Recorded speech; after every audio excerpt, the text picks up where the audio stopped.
Hey everyone, how's it going? It's Vicious. I'm back for more Dungeon Defenders videos. Today's video is going to be basically an update video to let you guys know what's going on with the game right now. The state of the game. Patch 7.11b has come out. It's Black Friday. It's 3 a.m. and I just woke up and decided to make this video for you guys. Basically, games that I'm following, I like to know what's going on with patches. It helps people to know what's going on with the patches as far as the changes they've made to the game. And I like it when I watch other casters kind of give me a video showing the patch notes to help you understand what's going on. So I'm not going to do that for you. Basically, I'm going to run over all the 7.11 and 7.11b patch notes and actually demonstrate or explain to you what's going to happen in game because of these patches. So first, let's talk about 7.11b that just came out in the last few hours. They added in the chicken buff plus 33% damage. So if you are a legendary defender, which means you have every achievement in the game, your chicken just got a 33% damage boost. So mine was like 385 damage. You should be higher than that now.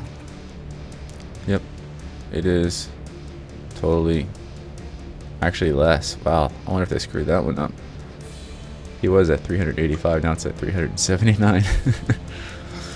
Alright, well anyways, that's what it says in the patch notes. We'll have to see if it's true. The electric aura damage ramp buff 10%. So for a monk, they had nerfed the damage by 15% on 7.11 and they kind of just undid some of that. So electric aura damage is going to be back up to closer to what it should be. It's going to be hard to see, or it's too big. Alrighty then, carrying on. There was a joust issue, which is the female squire's ability, and apparently it was related to a client side versus host issue. If you were hosting a game, the ability worked like it was supposed to. If you were on the client side, you joined someone else's game, it was a problem and it wouldn't work. It would just, your character would just stop in their tracks and not dash forward. So that's supposed to be fixed. They fixed a minor exploit involving upgrading weapons and then selling them for more money than you put into it. The Huntress upgrade and health damage scaling is supposed to be fixed properly now. The Turkey Hunt, which is the new free DLC. Right now, if you play that and you were using an exploit where you were invisible to kill the boss turkey, that will no longer work. The turkey will target you. And the remote defense boost, which is one of the other new hero abilities, they cut the cost over time by 25%. So that was all the latest things that just came out in 7.11b. So let's talk about the main patch now, 7.11. It's a pretty big game changer. First of all, this is the introduction of the first premium DLC that Dungeon Defenders has seen.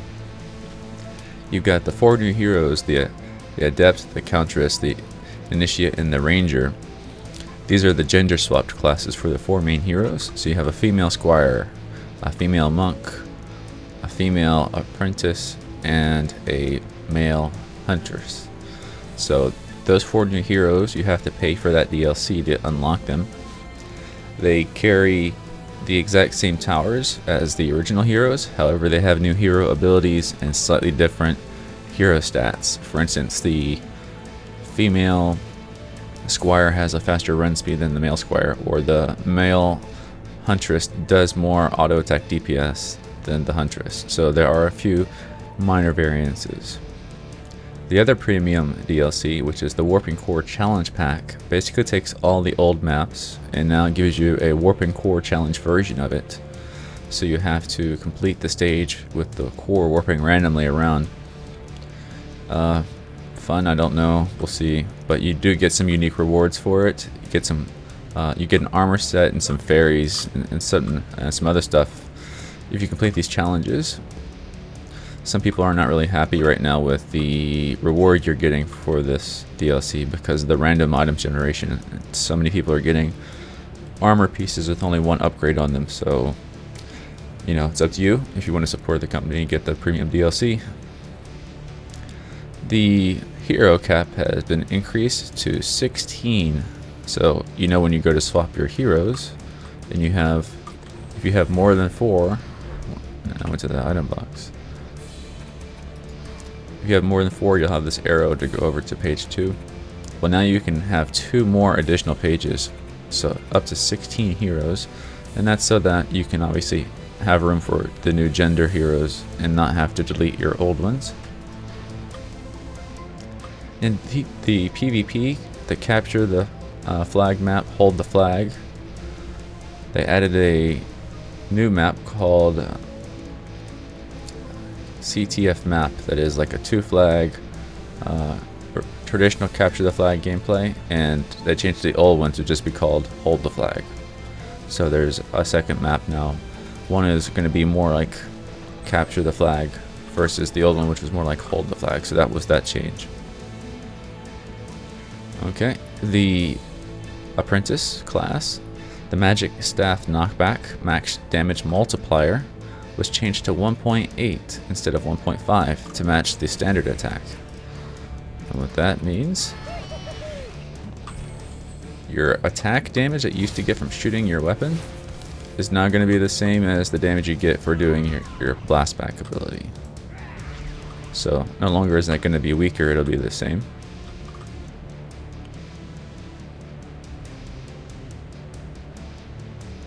All upgraded weapons have improved resale value now.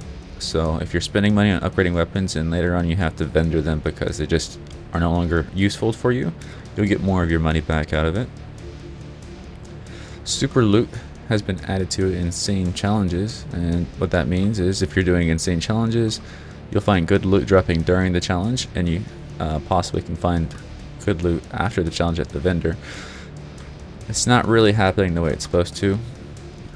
So we'll see if it actually helps or not.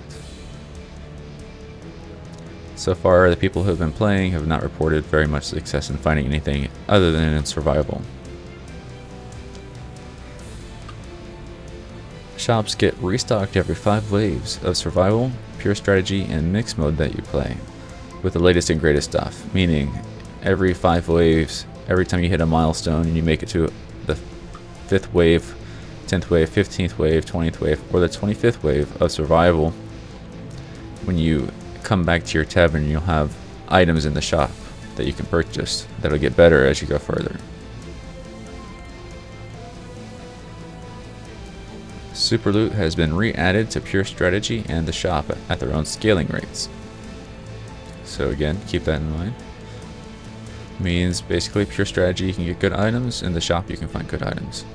Again, people are not really reporting to find these things as they're noted in the patch notes, so your luck may vary.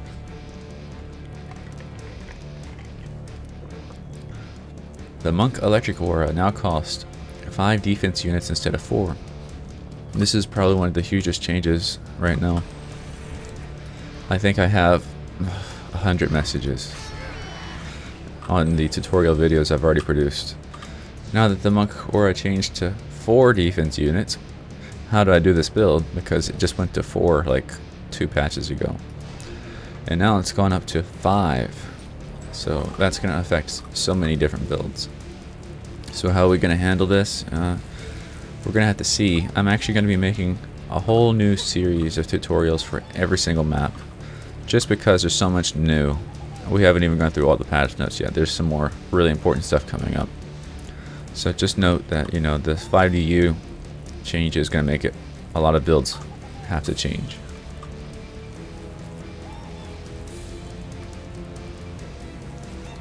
Added auto refire. If you hold the mouse button for Squire and Monk attacks, they'll automatically shoot at their highest speed for you. You don't have to tap the button anymore. For the apprentice, if you hold the left and right mouse button, he'll keep firing.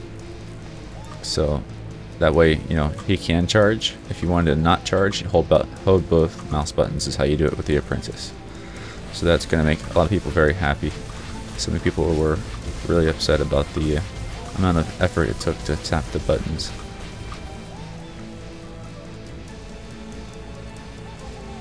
The Hero Info UI stat point allocation has some new modifiers. The right mouse button will remove a point. Shift plus the left or right mouse button will add or remove 5 points. And Control with the left or right mouse button adds all points to a stat. So when you're re-speccing your heroes, if you're doing that often, no longer do you have to click the mouse button 100 and something times. You can just use those modifiers to do that quicker and easier. Gamepad users can now set an online game name when they host. So some people were not able to do that because of the gamepad restrictions. Now you can do that. Change the lobby search to worldwide. So they want to make it so that if you're playing in one region, you can find games from another region. Feedback on this is that it did not work properly in the patch, so we'll have to wait for a hot patch to fix that. But at some point know that they are planning on making Dungeon Defenders a worldwide game, so you can play with anybody from anywhere and not just people from your region.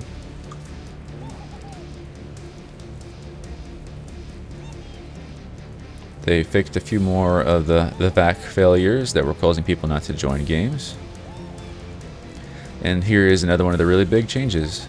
Added linear upgrade multiplier. Basically, upgrades have been buffed big time now. Let me find a hero that doesn't have a Guardian on, so to make it a little bit better. We'll just go with Nelf. I'll go with...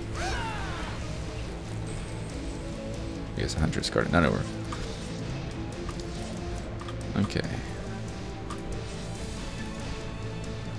People were saying that upgrades were not very effective in the game and were not worth the mana that they costed, and it was true. So what they've done now is there's a linear upgrade system for every tower.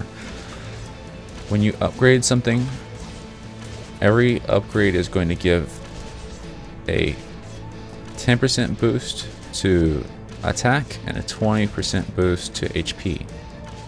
So that means the level 5 upgrade is going to give you 100% more HP. It's going to double the tower's life, and then a level 5 upgrade would give it 50% more attack. So that's a huge buff to your towers. So let's check this out right now. The health is at just short of 9,000 and the attack is just short of 3,000. So it's upgraded all the way, and you'll see what I'm talking about.